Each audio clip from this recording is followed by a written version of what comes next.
A wild start to conference play in the Big 12. Who made a statement in Week 4? And two top-ranked teams look to get back on track when number 20 Oklahoma State visits number 23 Kansas State. All that and much more coming up right now on Inside the 12.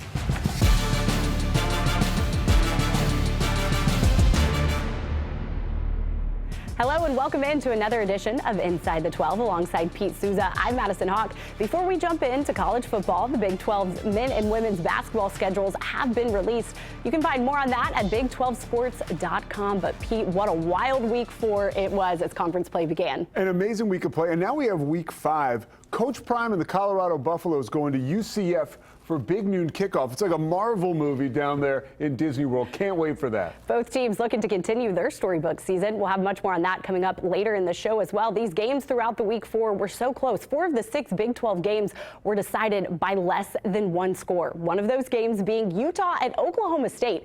The storylines going into this top 15 matchup grabbed national attention all week long. It was Utah's first trip to Stillwater. Both teams undefeated, and Utah relied on backup freshman quarterback Isaac Wilson as Cam Rising continues to recover from that hand injury. We're picking this one up in the second quarter as Isaac Wilson connects with Dorian Singer to get Utah in the red zone. That sets up Brant Keithy for the TD run up the middle to put Utah up 10-0 early. Isaac Wilson launching a 45-yard touchdown pass here to Keithy. Once again, he's going to walk it in. Utah goes up 22-3 in the fourth. Cowboys quarterback Alan Bowman was benched for a few drives earlier this game. He tries to put together a comeback. You see him there connecting with Brennan Presley. Then right here, another passing touchdown with Rashawn Owens. But Pete, it was too little too late. Utah kneels it out and wins 22-19. Where did Utah elevate its game in Week 4? Coach Kyle Whittingham and his team, they know exactly who they are. And without Cam Rising, they won with running the football and with defense. Mekhi Bernard was the bell cow all day long. 182 yards on 25 carries. You see here, he's untouched into the second level, thanks in part, or maybe in all, to his offensive line. Look at that hole right there. You get a pickup through that in Stillwater heading on I-35. And then we see the yards after contact, banging his way to a first down, dragging tacklers with him. Overall, Utah had 249 yards rushing on the day. They had the ball for 43 minutes. I mentioned defense. Here it is. The Utes holding opponents to under 13 points a game this year. They force Alan Bowman out of the pocket where he's uncomfortable. You see the pressure coming from Van Fillinger from the inside.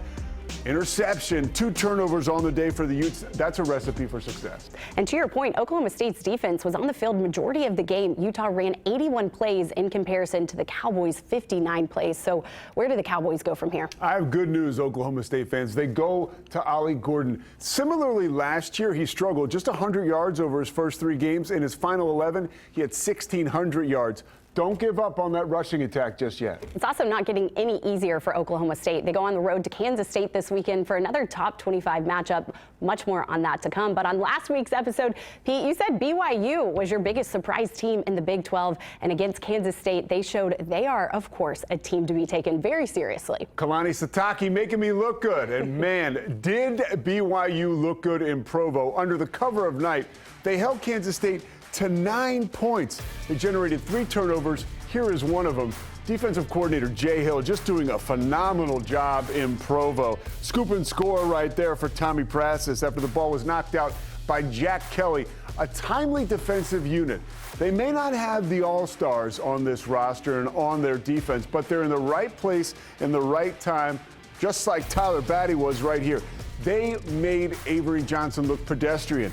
And defensive coordinator Jay Hill did it with a lot of cover 2 defense. You see right here, he steps up into coverage, throws the pick. Harrison Taggart that time. Look for Kansas State to see more cover 2 down the road. That's just a zone defense where defenders are responsible for certain sections of the field.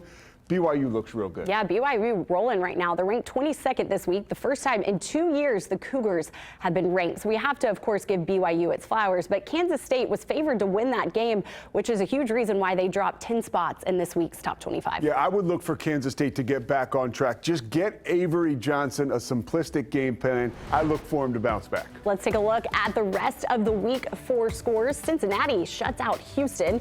West Virginia holds on to win against Kansas. And Pete, looking at the rest of their scores, what caught your eye? Oh, Colorado 38, Baylor 31 in overtime.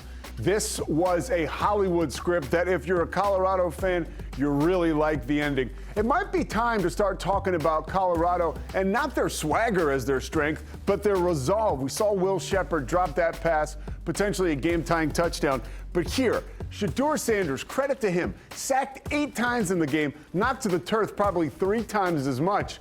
And here he finds a way, a Hail Mary that ties the game.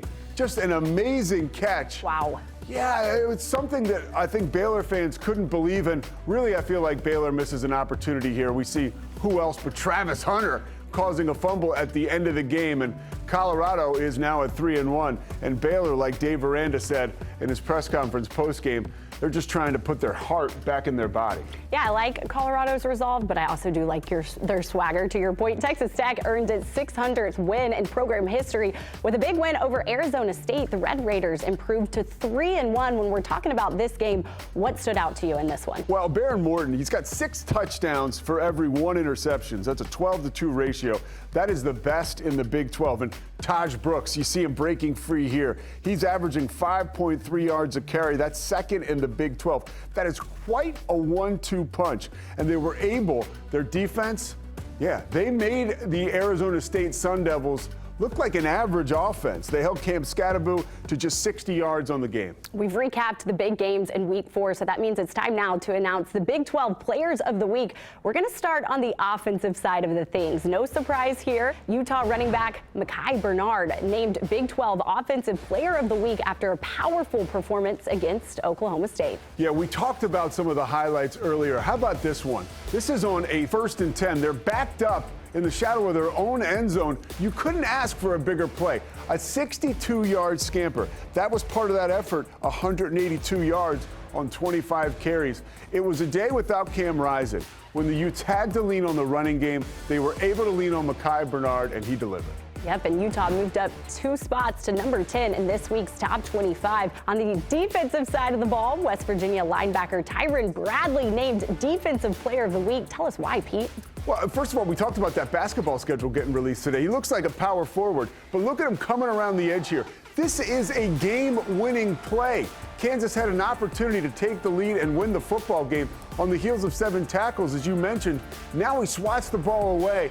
Not only does he force the fumble, but he recovers it. Jaden Daniels be thinking about that for a long time.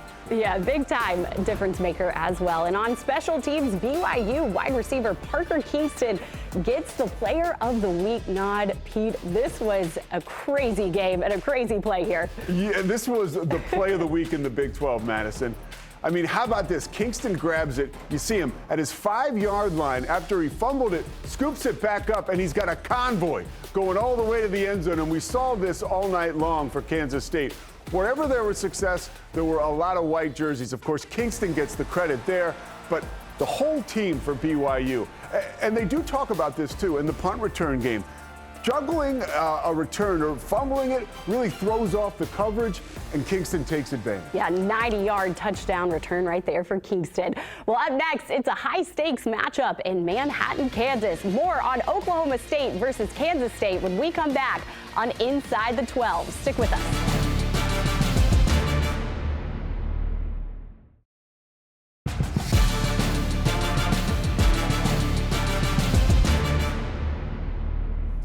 Welcome back to Inside the 12. Conference play rolls on within the league this week. 5 Big 12 teams are ranked in the AP Top 25. Fox's Big Noon Kickoff will be in Orlando Saturday for UCF's game against Colorado. Arizona State and West Virginia do have the week off, but we're going to start with Oklahoma State traveling to Kansas State. The Cowboys trying to get back on track after following to Utah. And Pete, if they want a Week 5 win, they're going to have to answer some questions around their offense. Alan Bowman came out of the locker room and sat on the bench for Oklahoma State. Coach Mike Gundy saying against Utah he needed a relief pitcher. Bowman came back in. That's who they'll go forward with. But there are more questions than answers around an offense that had just 11 first downs against Utah. Meanwhile, for Kansas State, they're trying to figure it out, coming off a 29-point loss in Provo. Last season, They didn't lose to anybody by more than 4 points. And last game was the first time they were held without a touchdown in 4 years. And when we're talking about this matchup, it could help that the Cowboys on Saturday have already faced a talented running quarterback this season in Arkansas's Taylon Green. Look for Oklahoma State to try and control this game with the defense and where else. Yeah, Ollie Gordon has got to be somebody who they can control the tempo with. Take that sports car out of the garage. Last week, their offense just had 59 plays. I also think Avery Johnson is going to see a lot of cover, too. He's going to have to show them that he can beat them by beating that coverage. It's going to be a fun game to watch, that's for sure. BYU travels to Baylor. The Cougars still undefeated. And wow, are they rolling with momentum right now? How do they keep it going against Baylor? Two teams going in exact opposite directions. Baylor coming off what might be the most shocking defeat in about a decade for the school, while BYU continues to shock the world. They were preseason 13th in the conference. Now they're 4-0. They are for real. Their defense holding opponents to 13 points a game. And to your point, they haven't allowed a passing touchdown all season long. We know this BYU defense is legit. Is that going to be the difference maker in this game? Yeah, Cougar fans, they look at this unit. They don't see Fred Warner, right? They don't see superstars like Kyle Van Noy. But they are always where they need to be. Chris Kleiman and Kansas State know that. Look for BYU to continue that trend. TCU at Kansas, the Frogs 2-2, but a tough loss last weekend in a crosstown rivalry game at SMU. How does TCU respond to get a win against Kansas? Well, TCU and Kansas both trying to figure it out, right? Lance Leipold of Kansas made a public statement to his fan base last week saying, hey, there are some books and movies that start off really slow, but guess what? They have good endings. He hopes this is one of them, right? If you talk about a movie, too, or a book, that was a Western, a shootout in Dallas, TCU and SMU. But TCU, just their defense just wasn't up to the task. Yeah, but to your point, Kansas is 1-3. However, all of those losses have been really close games. What's it going to take to get the Jayhawks over that hump? It's going to take Devin Neal, right? He's a guy that has run for 100 yards in each of his 4 games. Look for the Jayhawks running game and good third down efficiency to keep Josh Hoover off the field. That's going to be key. Yeah, but you know TCU really hungry for a win. Ball protection also going to be a key for the Frogs with the way Kansas is forcing turnovers right now. Looking at Colorado as they head to Orlando, Florida to take on the UCF Knights. A lot of hype around this one, and rightfully so. Fox's big new kickoff will be there, but the Knights are undefeated. However, Colorado, a lot of momentum right now after that big win in Week 4. What a show UCF got to watch last week in preparing for Colorado, watching that amazing comeback. But in just 3 games, R.J. Harvey for the Knights has rushed for more than anyone in the Big 12, not named Mekhi Bernard. The Buffalo passing offense is on fire. To your point, Sanders ranks top 10 in the nation in passing yards and touchdown, in large part because of guess who? Travis Hunter. And you can never count out Shedeur Sanders or Travis Hunter. The fact that 2 of them account for 3 positions on the field is amazing enough. UCF's defensive backs will have to be great. Sanders can extend plays and get the ball down the field. And the Knights have had a little trouble getting pressure on the passer this year. The Buffaloes could exploit that. Once again, it's going to be a really exciting week of college football within the Big 12. We still have much more to come inside the 12. 18th ranked Iowa State looks to remain unbeaten in Houston. And Arizona will look to get their first Big 12 win against an old foe. Much more coming up on Inside the 12.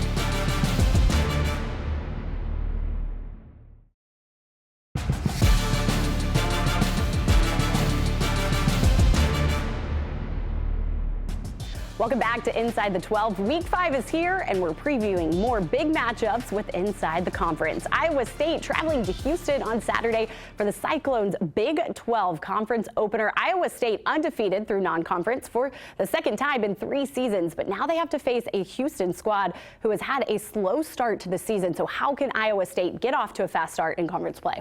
Yeah, slow is an understatement. Houston has got to find some continuity on offense. They're searching for any kind of rhythm after a really tough loss against Cincinnati. Willie Fritz has announced he will use both of his quarterbacks this week, hoping to keep that great Cyclone defense on its heels. It's an Iowa State defense in the nation. They're one of the best. They're holding opponents to under 10 points a game, Madison. A win this Saturday would be really special for Iowa State head coach Matt Campbell as well, as he is currently tied for the most wins in Iowa State football history with 56. Who can help him get that 57th win? Rocco Becht. He has the second highest efficiency rating in all of the Big 12. He's a heady quarterback who knows his limitations. I don't think the Cyclones will have any problem in this one. Yeah, let's hope they can get their 57th win, right? Looking now at Cincinnati at Texas Tech, both teams sitting at 3-1. Cincinnati is the only school to shut out an opponent from a Power 4 conference this season. That makes for a fun matchup because, Pete, when we talk about Texas Tech, the offense is always the first thing that comes to mind. It is always the first thing when we talk about Joey McGuire's Red Raiders, but now we're talking about defense. When we talk about Cincinnati, Brandon Sorsby has been surgical. Most importantly, he's thrown 118 passes, and not one of them has been picked off. But when we talk about the defense as well, what do you think has been the most impressive through the first 4 weeks with the Red Raiders defense? Well, I know it's going to be impressive on Saturday. They're going to wear all black. That's going to look awesome. But when we talk about, when I answer your question, how about guys like Mo Horn and John Curry? They are making the opposition black and blue. They need to win at the point of attack and tackle well to stop Corey Kiner. He has been a beast this year. He's a yards after contact guy that's got 100 yards a game and 6 yards a carry. Wow. Last but certainly not least, Arizona at number 10 Utah. We've mentioned how impressive Utah was in a big win over Oklahoma State. How can Arizona slow them down? I talked to my buddy Jim Nagy, executive director of the Senior Bowl, and he said that Ted McMillan is a way that they can slow him down. He's a guy that you have to see play and a guy that NFL scouts love.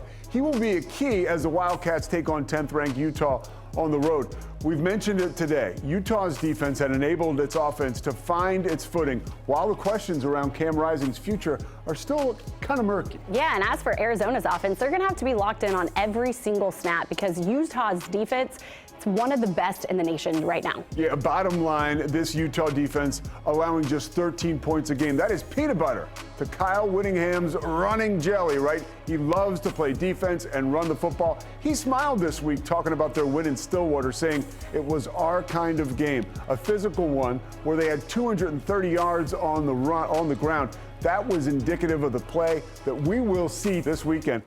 Mekhi Bernard doing a great job. A lot of exciting Week 5 games as conference play rolls on inside the Big 12. Time for a quick break here on Inside the 12. When we come back, we're going to have a very special guest join us to make Week 5 picks. Stick with us.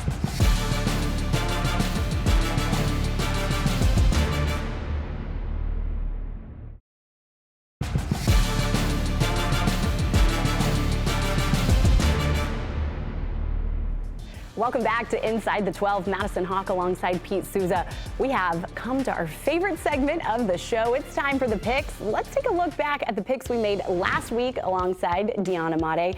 And Pete, I hate to do this to you on live TV, but if I'm looking at this, it looks like Deanna and I came out on top, 5-3 for us, but you did go 500, so congrats on that. Nowhere to go but up.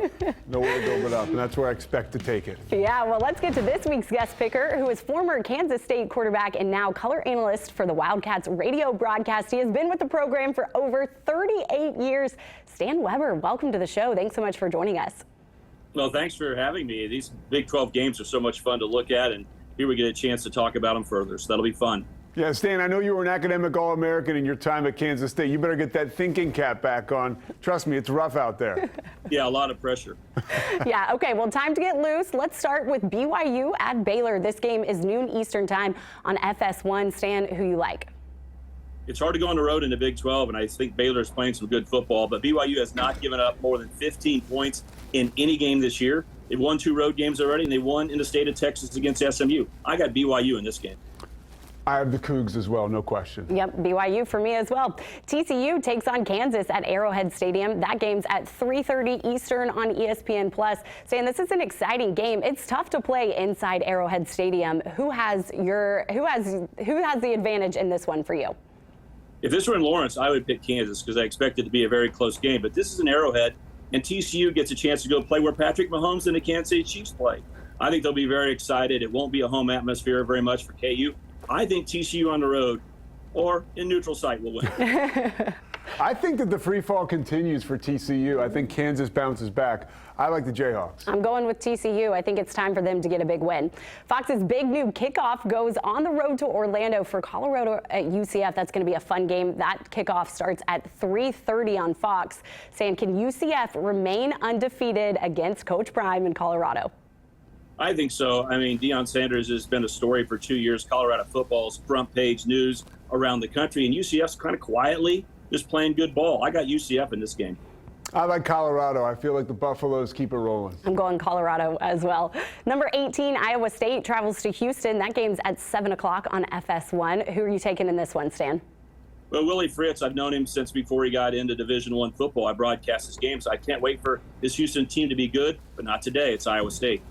Yeah, I like the Cyclones as well. Iowa State for me. Okay, we're all on the same page on that one. Next up, Cincinnati at Texas Tech, 8 o'clock on ESPN2. Can Texas Tech get the win, Stan? I think they can. It's a tough place to play. It's late at night. Cincinnati's playing really well. And if this were on a neutral side, I might pick the Bearcats, but I'm going to go Texas Tech finding a way to win. Yeah, I'm with Stan there. Lubbock, a hostile environment on a Saturday night. They're going to be wearing all black. I like the Red Raiders. Yep, once again, on the same page. I'm taking Texas Tech as well. Arizona at number 10, Utah. This is a late one, 10:15 on ESPN. Stan, a lot of momentum right now for Utah after their big Week 4 win in Stillwater. Can they keep that momentum rolling? Well, I think they will. Noah Fafita and Arizona is a good football team. They've had a week off. Hey, Utah went and ended a 15-game winning streak by Oklahoma State at home against ranked teams. They're very good. I'm sticking with Utah. Yeah, I love Utah right now. Utah for me as well. Well, now for a top 25 matchup, both teams looking to get back in the win column this week. Oklahoma State at Kansas State. That game's at noon on ESPN. And Stan, I feel like I already probably know who you're taking in this one. Feels a little silly to even ask. So I'm just going to ask you this. Tell me why Kansas State gets the win, in your opinion. Well, I could break this game down for the next hour, but I do not want to give any bulletin board material to Oklahoma State. So I'm going to go off to the side a little bit and give you a reason. You know, Mike Gundy's in his 20th year. He's getting ready to coach his 250th game as a head coach, and he's been as a player, assistant, and head coach in more than 400 games for Oklahoma State. Very impressive. But I'm getting ready to broadcast my 460th game for K-State.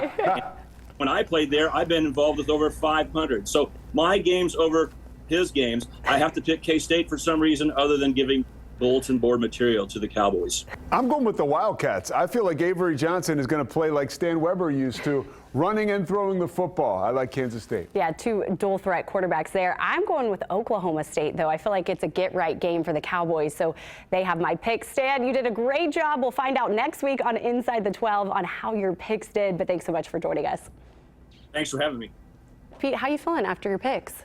Well, I think I'm feeling better than 4-4. I got to catch up to you. I got to catch up to Deon Amati, and hopefully I don't have to catch up to Stan Weber. Hopefully I can beat him. Well, we're going to find out next week on Inside the 12. That's going to wrap it up for us. But remember to head to Big12Sports.com to check out the full 2024 and 2025 men's and women's basketball schedules. It's hard to believe that's hoop season right around the corner. Less than 2 months. Cannot wait.